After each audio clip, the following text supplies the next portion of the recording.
Before I start, I would like to acknowledge the work of Selim Günay. He has been working very hard in developing this interface. So I'll very briefly go over the motivation because I alluded to that in my opening remarks. And then I'll mention a few things about the access and the interface to the data set. And then we have prepared two example searches. There could be many variations of that, but just for the interest of time.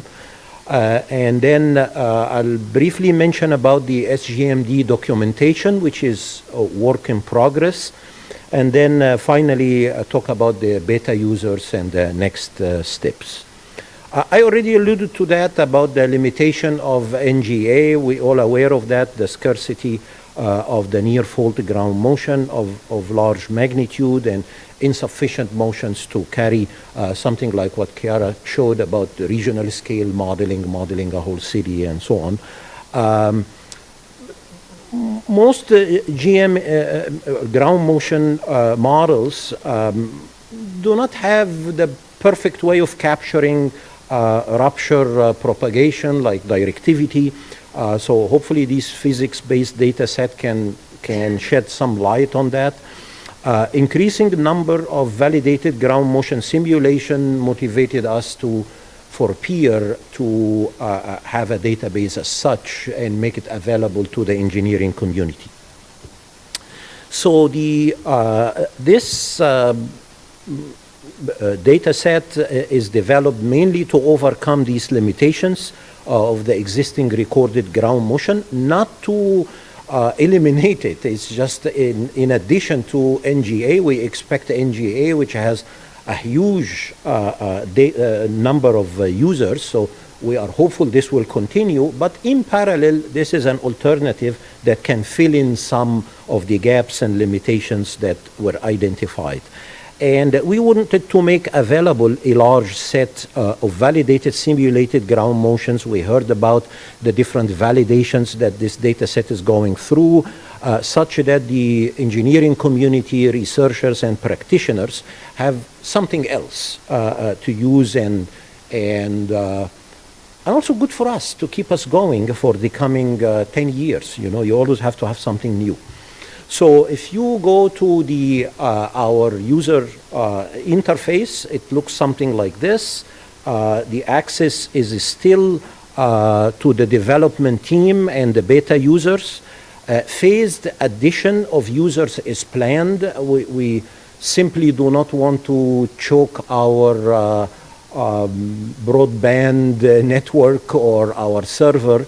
So we're going to do this in stages. Plus, the data set is still in development, so we don't want to give a half-cooked meal to the users. So there is still, we're receiving feedback from the beta users, so that's why we're keeping it a little bit not in public domain yet, even though everything in peer, the tradition is always to keep everything in public domain. We're going to get to that at some point. So currently, we have placeholders for 2 more regions. Dave and Arben talked about the San Francisco Bay Area region. We have a placeholder for Los Angeles region and also for New Madrid region. So you see those, and it says under development as a placeholder when the work and data set is developed. So currently, we only have 1 region, but hopefully in the future, there will be at least these 2 other regions added. In terms of search parameters, there are several fields that you need to fill out as an end user. You choose the realization or a range of the realizations, the location you would like to have a motion of relevant to the location you have interest of, and you can define that by longitude and latitude range or for a specific location. You can choose the site class, several distance parameters you can choose from, and peak ground motion parameters, acceleration, velocity, and displacement. You can fill those in your search as an end user. You can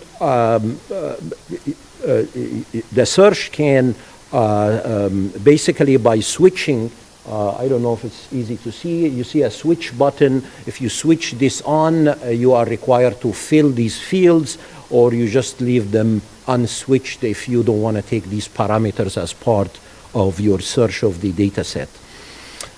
So the rupture realizations, we heard a lot about that at each hypocenter location, vary in slip, given in centimeters, or slip rate in centimeter per second, or rise time in second, which are generated from the fault rupture models that we heard of. Each realization represents a unique earthquake in the region. It is recommended that users become familiar with the available 50 realizations before they start making their selection. So that's why we're adding a lot of documentation and graphics about these realizations. The realization details are available in the simulations flat file.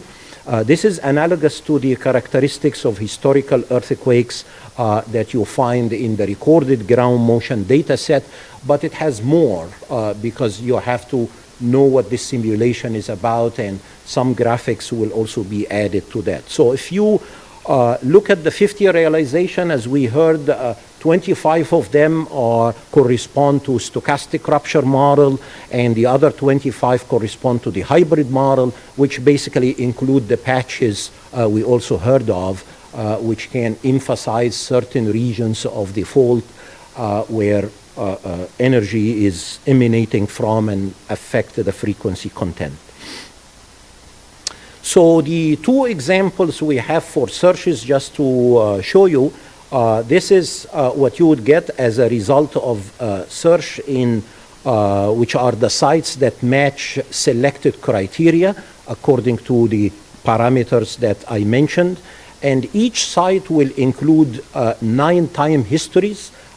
These are ground acceleration, velocity, displacement in fault normal and fault parallel and in the vertical direction. So that gives you a total of 9. So this is an example that show 2,270 sites that are shown with these red stars in the San Francisco Bay region, which is a regular grid with a spacing, as Dave mentioned, that currently it's spacing of 2 kilometers. There are 31 sites in this search here which are very close to the fault, are not included. So that's why you see this gap in this grid.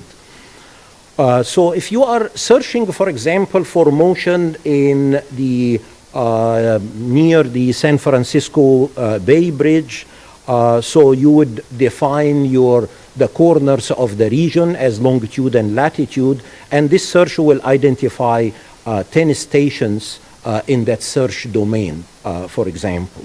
What you do with it after this, that's up to you as an end user. If you want to take the largest, you want to use multi-support excitation, or whatever you need to do from this point on.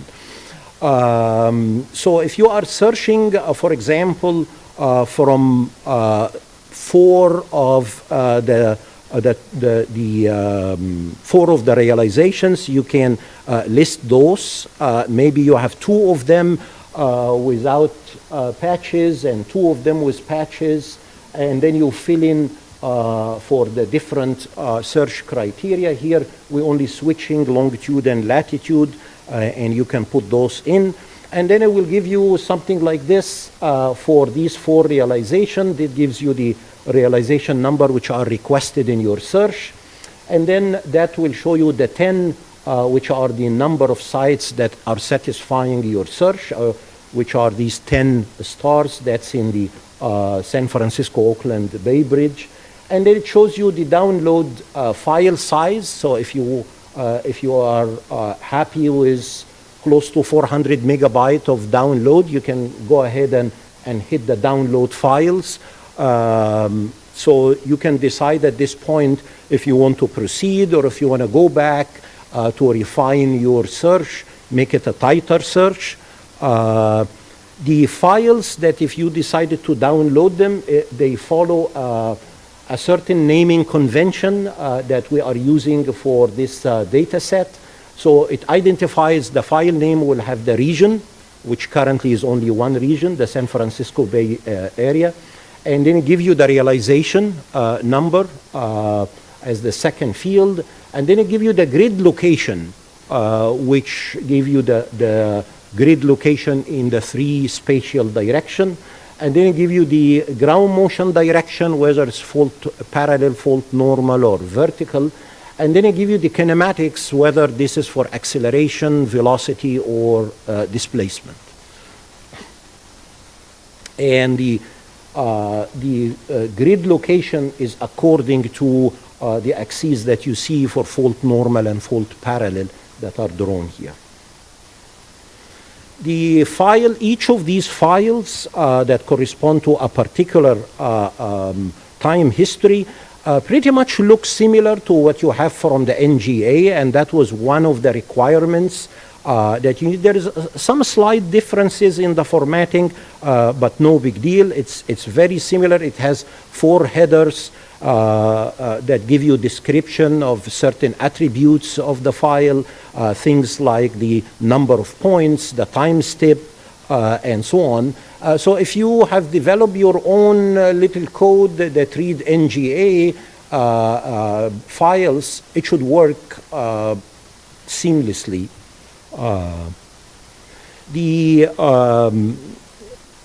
This is also, I mentioned if you want to do a tighter search. So this is, for example, if you fill up more fields, if you select your range of VS30, if you select your range of distance, then that will give you less files to download. So, for example, on the left, I show you the case I showed earlier, but if you make the search tighter, you only have 2 stations to download and fewer files instead of what was that, 300 or 400 megabytes of data. This is like under 80 if you choose the, if you fill up more of these search fields. The second example, if you are looking for a particular location, we have a project with BART where we are looking at revisiting the early warning threshold. We will be doing testing in our shaken table. So we use this as a way of picking ground motion from SGMD that correspond to the Fremont BART station, which is defined by a specific longitude and latitude. So in that case, you will just set up your maximum longitude equal your minimum longitude, and your maximum latitude equal your minimum latitude, and then it works exactly the same as searching within a region. So you get something like this. If you are searching for a single location, then the results will also include a file that's called distances. It's a text file which will list the closest sites to the search location and their distances. Then you can decide which one of those you want, and maybe you don't want exactly the one that's closest to the site you're interested in for some reason. You have that option as well. This is for that particular site, looking at all 50 realizations, looking at what we get from the fault normal and fault parallel, and it shows, you know, the fault normal is much intense as expected. That was the outcome of this particular search. In terms of documentation, we are planning to make the documentation doesn't require any credentials. Because again, we would like your feedback. If we are missing something in the documentation, at the moment, it's still the documentation is under the credential. You have to have the credential to get the documentation page. We're going to open this up very soon, such that we get your feedback and see if there are terminologies that we haven't added, so we can include those as well. The documentation, as Dave mentioned, is going to have links to all the papers that are open access. So you're going to have those links. You're going to have a list of the references. We are working on a glossary to include of all the terminologies. It's going to have it already has a detailed user's guide that walk you through what I did very quickly in terms of access, different options for searches, more examples than what I just showed you. The simulation flat file that's included is going to be described in this documentation, which include the region and the realization. It includes the fault geometry, the rupture characteristics, the simulation parameters, the maximum frequency, minimum frequency, grid spacing, seismic velocity model, discussion about these patches and different attributes of the fault terminology. Each of the, there are flat file which for different, which include the different sites and for each region. So you are going to have a different flat. Currently, we only have one region. There will be separate flat files when these are added, which give you the site location, soil properties, distance and peak ground motion parameters. Again, this is for a quick decisions for the end user to see what they want to do when they conduct their searches. The beta users, Dave mentioned that. We are happy to see that close to 5,600,000 downloads has happened without any problems yet in downloading. Some users are very savvy. They want to download everything, which is fine. But if you're going to download everything, that's okay, but come back. Don't download and run because there will be changes. There will be more things to add. So we want to keep you, and just don't grab a lunch and leave, because there may be dinner and party and lots of things after that. So we don't want to lose you. So my last slide here is feedback from the beta users have been gradually incorporated. The workshop attendees will have a chance through the polls that we are distributing to give us feedback. If you don't have a chance to do that, email us. We'll be happy to receive your input. As I mentioned, the phased addition of the users will be taking place. Just let us know what you want. As you know, in peer, we have instated request for proposal tradition. We're probably going to do the same thing. We're going to ask you to give us a one page, what you want to do with the data. You don't have to give us all your secrets, just what you want to do with it. You can say, I want to study correlation of something, and I need to download the whole data set, which is totally fine. We just want to know what you want to do with this data. We will be sending out a Google questionnaire, which is under preparation now, so we can gauge the interest of people with the use for the use of this data set. So once we have a smooth operation, once we incorporate all the feedback from the beta users and additional users as well, our plan is to have this completely open sourced.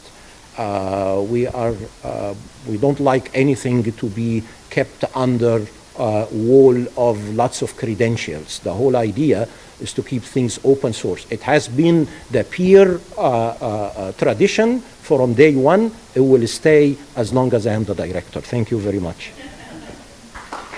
Thank you, Khalid.